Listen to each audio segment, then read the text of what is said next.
Et l'édito du jour, comme tous les mercredis, est en compagnie d'Erwan Quignaud. Erwan qui va nous parler de son 12e épisode de Europe is Coming.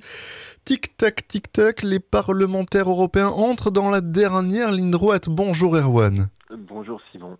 Effectivement, et hier à l'occasion du vote sur l'interdiction de la pêche électrique, le Parlement européen s'est rappelé bruyamment au souvenir de nos concitoyens.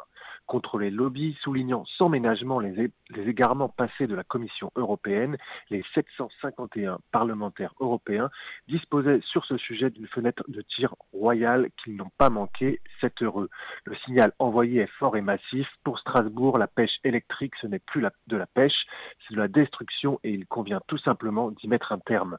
L'information n'est pas passée inaperçue dans les médias, si j'en crois le nombre d'alertes qui se sont affichées sur mon téléphone portable. Sur le site EU Vote Watch, les marins pêcheurs et pêcheurs amateurs pourront désormais se renseigner sur l'origine des 232 voix pour et les 402 voix contre, car, rappelons-le sans cesse, le Parlement européen est transparent, les votes y sont publics et non délégables. À la veille d'un scrutin en général, le Parlement européen tentera d'ailleurs de focaliser toute l'attention cette année. Oui, et c'est parfaitement logique. Élus au mois de mai 2014, les députés européens auront à cœur de profiter au maximum de ces 12 derniers mois précédant la prochaine campagne européenne pour se faire entendre et marquer les esprits.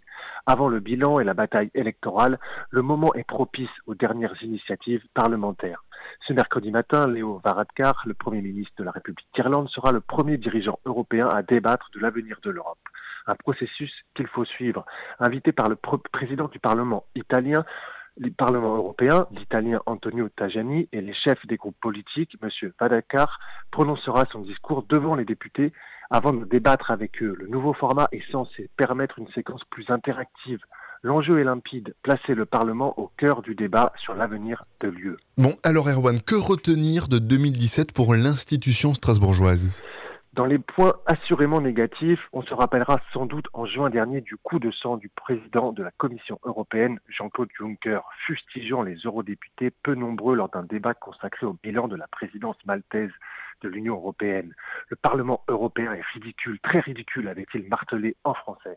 Je salue ceux qui se sont donné la peine de se déplacer ici, mais le fait qu'une trentaine de députés seulement assistent à ce débat démontre à suffisance que le Parlement n'est pas sérieux. Veuillez utiliser un langage différent, lui avait alors répliqué le président du Parlement, l'italien Antonio Tajani, avant de le rappeler à l'ordre. Vous pouvez critiquer le Parlement, mais ce n'est pas la Commission qui doit contrôler le Parlement, c'est le Parlement qui doit contrôler la Commission. L'échange avait interpellé par sa violence. Mais le Parlement européen s'est aussi illustré l'année dernière, en interdisant par exemple les portes au lobby du Monsanto et en manifestant son volontarisme sur le glyphosate, le Parlement européen a su se montrer attentif aux nouvelles aspirations. Du reste, les députés européens se savent attendus. Les dossiers sur la table sont considérables. Brexit, budget 2021-2028, politique agricole commune, accord sur les travailleurs détachés, droit de l'asile. Les prochains mois seront menés au pas de course. Il s'agit d'avancer pour débloquer enfin tout ce qui peut l'être et préparer au mieux le prochain mandat en déposant le maximum de petits cahiers. Et la campagne européenne de 2019, eh bien Erwan, elle ne va pas se faire sans eux.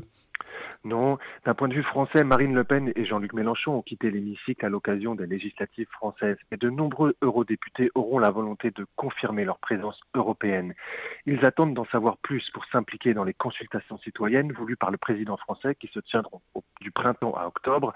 La campagne de 2019 ne ressemblera pas à celle de 2014.